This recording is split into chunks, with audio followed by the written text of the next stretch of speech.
double click, to use your terminology, which we use in IT space all the time, but double click on that pandemic slash the societal issues that we're having at that time, because we had a lot of conversation about that at Ironbow during 2020. Yeah, I'm sure you dealt with.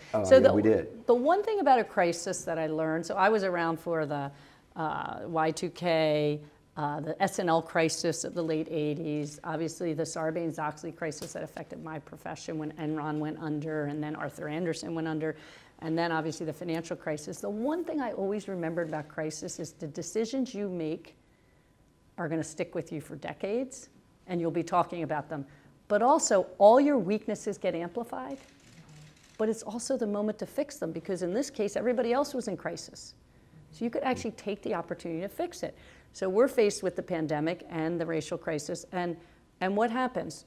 My team says, literally, the person who'd been around the longest on my team since the league started said, there's a 2% chance this is going to work, Cathy, and next year, none of us are going to have jobs. And he had an expletive in there, by the way, because everyone curses in sports. I wasn't used to that, but everybody curses in sports. You played ball. Yeah, I know. And I have 5 brothers, and I learned a few things from the 5 brothers. But I said, what do you do in the face? Like, I'm new in the league. I'm there 6 months, and someone says you have a 2% chance of making it. What do you do in the face of 98% chance failure? Me? You do everything in your power to prove them wrong. And we just literally scenario planning, again, stakeholder engagement and trust and culture. And culture's a hard thing to change if you don't have trust.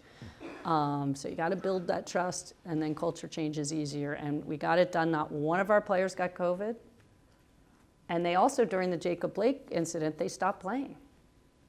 And I learned a huge lesson during that, because we had 4 national television games that night that happened. It was August of 2020. And we're in a bubble. We're not allowed to go anywhere, not a CVS, not a Walmart, nowhere.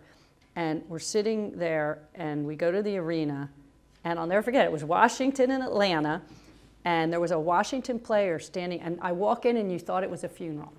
I walk in, and the coaches are like, players aren't going to play, Cathy. Meanwhile, I'm like, as the commercial person, like, we got 4 national television games tonight. I'm going to go convince them to play. I walked in, Renee. It was silent. They were all around the free throw circle, and half of them were crying. And I walked in, and I stood around the huddle. Normally, I would charge in there and say, let's go, let's play this game. And I just listened. And there was a player on the Washington Mystics, and we let players bring kids into our bubble if they had children, because we have moms in the league, so we're gonna be like, let them bring their kids. So there was a player on Washington at the time, and she had a 6-year-old boy. She was an African-American player, and she said to me, she turned to me with a tear in her eye, and she said, Cathy, in 10 years, this could have been my son. And it hit me. I was like, okay, I need to walk in their shoes. I walked out and said, we're not playing games tonight. And the players went back, had a candlelight vigil. The leaders of, the head of the Players Association, Nneka Ogwumike, spoke. They had a lot of other people speak. I still don't know where they got the candles, because we were in a bubble and you weren't really allowed to go out and buy things.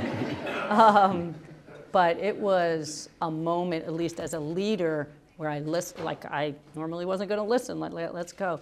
And I went in there with a totally different view of the outcome than what happened. And I was totally impacted for life. Like, I still remember that player, that tear, and her son standing next to her, and her hand on his shoulder and saying, this could have been him in 10 years.